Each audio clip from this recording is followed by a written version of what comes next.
open the menu and your eyes go straight to the right side. Not the food, the prices. You already know what you can afford before you know what you want.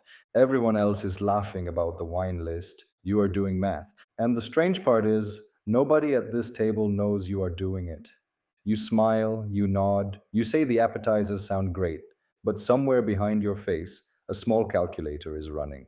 You are the broke friend in a rich group, and tonight, like every night, the real menu is not the food. It is you quietly pricing yourself. It starts small. A group chat lights up. Dinner Friday, that new place everyone is posting about. 14 heart reactions. You stare at it for a second too long, because to them, it is a Friday.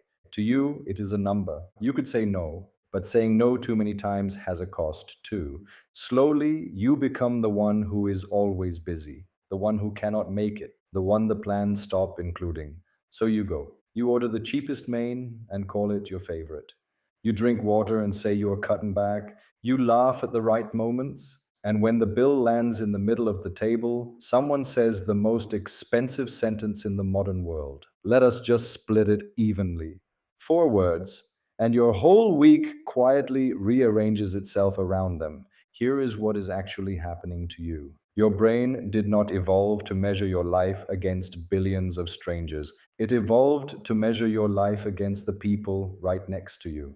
The psychologist Leon Festinger called this social comparison theory. The idea is simple. When you have no clear way to know if you are doing okay, you look sideways. You check the people around you and you use them as the ruler.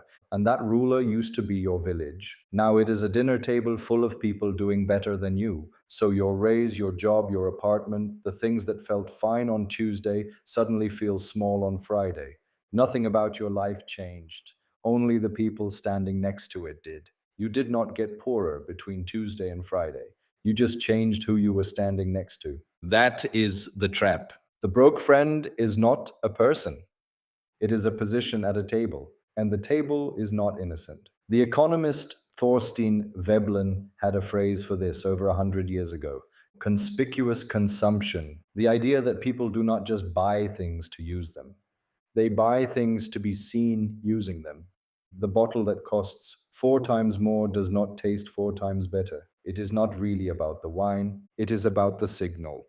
And signals only work if someone is watching them, which means every rich group quietly needs an audience. And the broke friend, without meaning to, becomes the audience. You are the one who notices. You are the one who is impressed at the right moments. You are the proof that the spending means something. This is the uncomfortable part. Your friends may love you completely, and you may still be useful to the table in a way nobody says out loud. The friendship is real, the role is real too. Both things are true at once. Now, here is the twist most people never see. You think the goal is to stop being the broke friend, to earn more, to level up, to finally afford the table. But watch what happens when you do. The number on your paycheck goes up, and the table goes up with it. The friends get richer, the restaurants get nicer, the trips get further away. The economist Robert Frank described this with what he called positional goods, things whose value comes not from what they are, but from how they rank against everyone else. A good apartment in a normal group feels like winning. The same apartment in a wealthier group feels like falling behind. So the finish line moves. It always moves. You earn the table, and a new, more expensive table appears behind it. And you are the broke friend again. Same person, new room. The position was never about your money, it was about the gap. And the gap quietly regenerates. And now the table follows you home because the group chat never closes. You leave the dinner, you lie in bed, and the phone glows. Stories, posts, a friend in a new car, a trip you were not invited to. The table used to end when the night ended. Now it is open 24 hours. You are scrolling through a highlight reel and comparing it to the inside of your own life.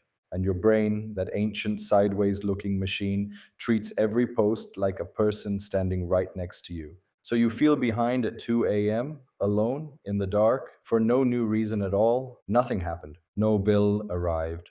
You just opened an app and let the whole table back in. The broke friend used to go home to escape the comparison. Now the comparison has a notification sound. So here is what nobody tells you. You are not behind because you have less. You are behind because you keep agreeing to be measured. The table is real. The friends might be real. The love might be real. But the ruler is optional. You can sit at the same dinner and stop pricing yourself.